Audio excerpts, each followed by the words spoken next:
बार बार शहर आ रहे हैं 6 महीनों से, और प्रशासन पर, चाहे वो महानगर पालिका आयुक्त हो, चाहे हेल्थ ऑफिसर हो, चाहे महसूल डिपार्टमेंट हो, तहसीलदार हो या पुलिस डिपार्टमेंट हो, वो एक सियासी पार्टी के नुमाइंदे हैं, माजी खासदार है, और उन्हीं के डिमांड के ऊपर एसआईटी बनी है।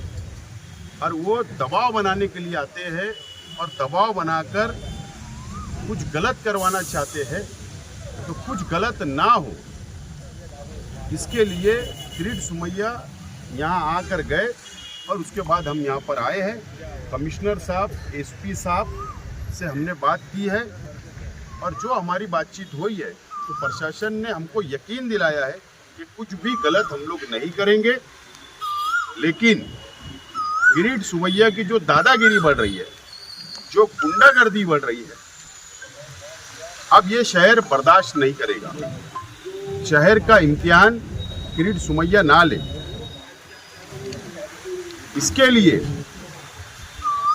14 तारीख को बरोज पीर सोमवार को एडिशनल कलेक्टर ऑफिस के बाहर माइनॉरिटी डिफेंस कमेटी का एहतजाजी धरना होगा। जो लोग जेल में हैं उनके परिवार के साथ, जो लोगों को नोटिसें गई है एसआईटी की तरफ से, उन लोगों के परिवार के साथ, और माइनॉरिटी डिफेंस कमेटी एक बड़ा एहतजाज करेगी किरीट सोमैया के खिलाफ। और जो गलत करवाना चाहते हैं और बाकी जो हमारे डिमांड्स होंगे वो उसी वक्त आप लोगों को बताई जाएगी, लेकिन एक बड़ा एहतजाज हमने तय किया है।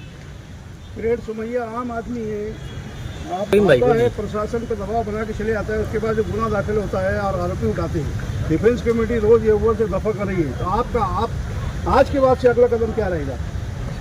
एसआईटी को बने 6 महीना हो गया, 10 जुलाई को मुकम्मल हो जाने वाला है।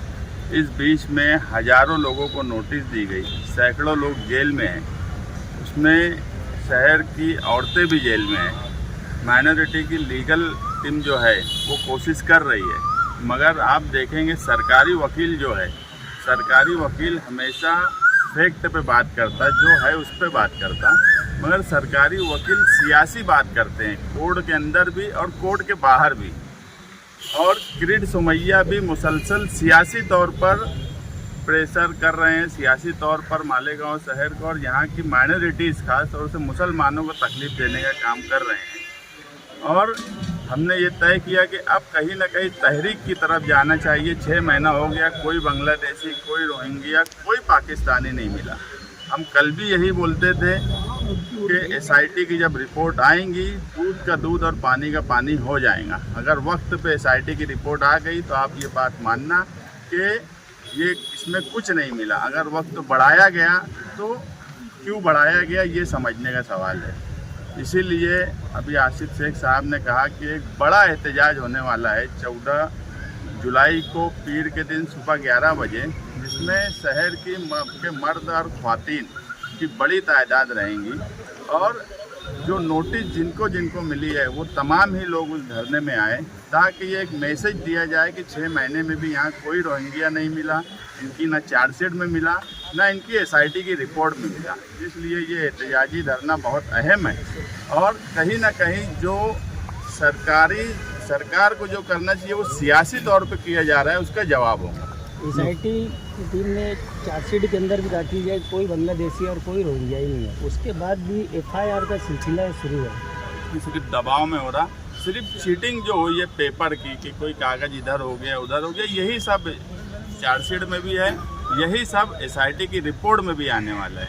बाकी कुछ नहीं आने वाला है। मगर बार बार एसआईटी की एक नोटिस के लिए किसी की मदद नहीं की, ये बात सच है। हमने मुसलसल मदद की, उसी का नतीजा है कि जिस तरह का दबाव बनाया गया था, आप मान लो कि कई 100 लोग जेल में होते, वो माइनॉरिटी डिफेंस कमेटी की ही मुसलसल 6 महीने से कोशिश है। एसआईटी के बाद जो हम देखते हैं कि पेपर सही है नहीं है, ये हमारी ही कोशिश है कि आज वो माहौल नहीं बना। लेकिन जिनकी जिम्मेदारी थी उन्होंने इस शहर में एक नोटिस के लिए भी किसी की मदद नहीं की। जिसकी जिम्मेदारी थी उसी शब्दों का ये बोलना है। आसिफ भाई, आपने कहा कि मालेगांव भी आप ही की है। फालतू बात है, फालतू बात का जवाब भी नहीं देने। मालेगांव महानगर पालिका किसी दबाव में ना आए, लेकिन जब भी क्रेड सोमैया आते हैं महानगर पालिका दबाव में आ जाती है और किला पुलिस स्टेशन की FIR दबाव का ही नतीजा है। एक बात समझ लो, जो किला पुलिस स्टेशन की FIR हुई है वो तहसीलदार ऑफिस बोलता है कि जो दाखले यहाँ से गए, जवाब गया, वो हमारी दस्तखत नहीं है। कमिश्नर कॉरपोरेशन ये बोलती है कि ये तहसीलदार से आया हुआ जवाब है। तो हम जो धरना दे रहे हैं, मैंने फिर कहा कि धरने के अंदर जो हमारा मेमोरेंडम बनेगा, हमारी डिमांड यही होगी कि वो सिग्नेचर की फॉरेंसिक जांच करवा ले। दूध का दूध और पानी का पानी हो जाएगा। तो ये एक दूसरे के ऊपर ये ढकेल रहे हैं। तो हम भी यही डिमांड करने वाले हैं और कानूनी रास्ता ना तो हमारे पास है। आप लोग देखिए, मैं आप चैनल के माध्यम से आप लोगों की जानिब से शहर की आवाम को और जिन लोगों के परिवार जेल में है, मैं उनसे ये बात कहना चाहता हूँ कि हम लोग मुसलसल पहले दिन से हमारा लीगल सेल एडवोकेट अजीम खान, एडवोकेट आरिफ साहब, एडवोकेट तौसीफ और अभी हमने मर्चेंट वकील को ज्वाइन किया है। हम लोग लड़ रहे हैं, लेकिन बीच में वेकेशन आया, जज लोगों की ट्रांसफ़र हो गई। अभी इस हफ्ते के अंदर उम्मीद है कि तमाम ही लोगों की ज़मानत की जो अर्ज़ी हमने दाखिल की है उसके ऊपर हेयरिंग मुकम्मल हो जाएगी। हमें उम्मीद है कि नतीजा अच्छा आएगा, फैसला अच्छा आएगा और न तो हमारी लड़ाई हाई कोर्ट तक तो हमारी जाने की तैयारी है। और ये शहर के आवाम को भी हम यकीन दिलाना चाहते हैं कि ये लड़ाई हर हाल में अब रास्ते के ऊपर भी आई है और हम लोग कोर्ट के ज़रिए भी इसको लड़ेंगे। आह्वान करना चाहेंगे कि जो लोग आपकी इस लड़ाई में डिफेंस कमेटी के साथ शहर को, जो लोग जेल में हैं उनको बचाने के लिए, जिन पर एलिगेशन है उनको बचाने के लिए, और भी लोग आपके साथ अगर आना चाहते हैं उनके लिए क्या कहेंगे? जिनको हमदर्दी होगी वो ज़रूर आए। ठीक है।